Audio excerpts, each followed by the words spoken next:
Saya tidak peduli siapapun Anda. Anda pernah bermaksiat, Anda pernah berbuat salah. Kita manusia yang tidak luput dari dosa. Tapi saya ingin berikan tawaran dari Al-Quranul Karim. Quran surah keempat An-Nisa ayat 100, posisi paling kiri sebelah bawah. Pernah ada orang berbuat maksiat yang tak terlukiskan.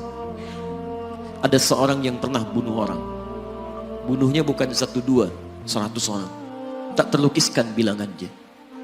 Kriminalitas tidak perlu diukur karena Anda akan lelah menghitungnya.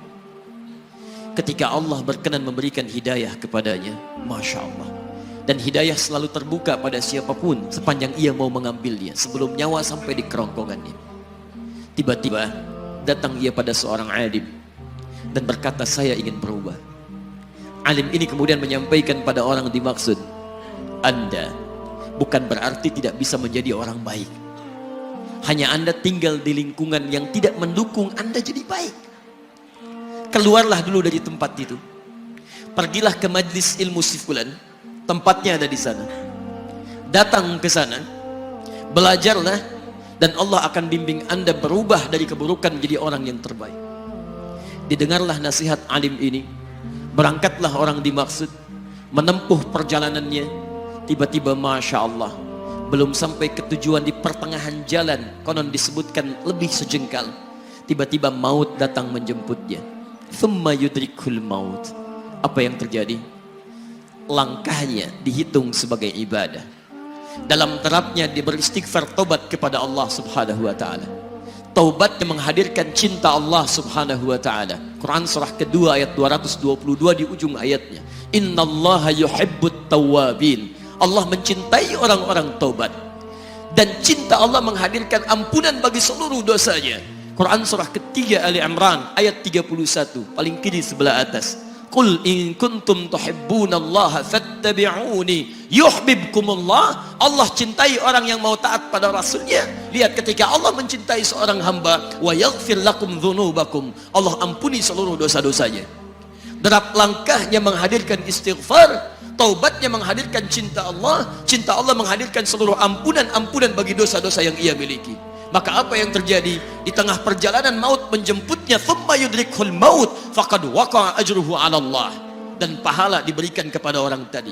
Di jalan, maaf, maut datang, taubat diterima, dosa diampuni, dan amalan didapati dengan derap langkahnya. Maka apa yang terjadi? Thumma yudrikhul maut faqad waqa'a ajruhu 'ala Allah. Pahalanya dituliskan oleh Allah, dakhalal jannah, kata Nabi, masuk surga orang ini.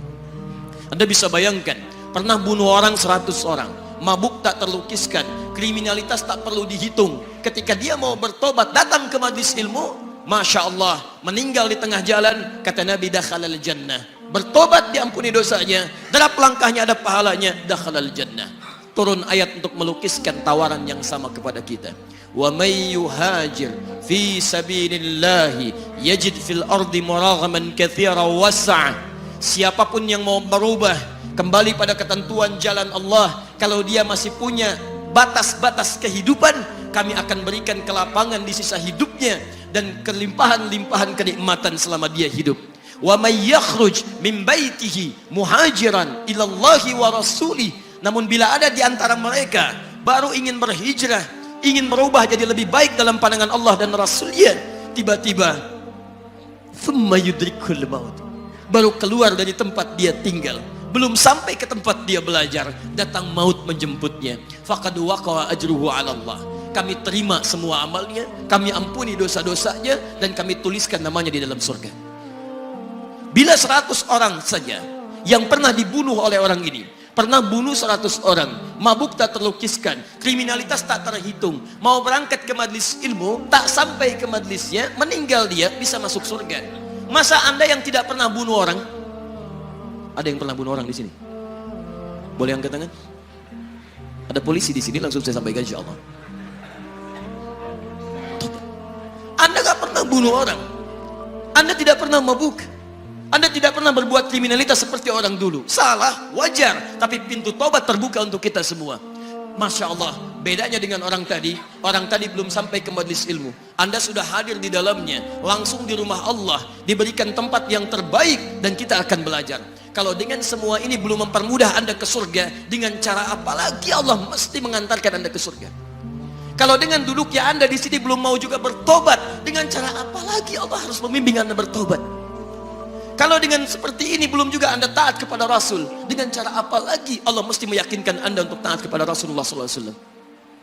Karena itu teman-teman sekalian, mari kita pelajari ilmunya, dan dengan ilmu itu akan membimbing kita insya Allah kembali kepada Allah sampai mengajak keluarga kita ke surga insya Allah.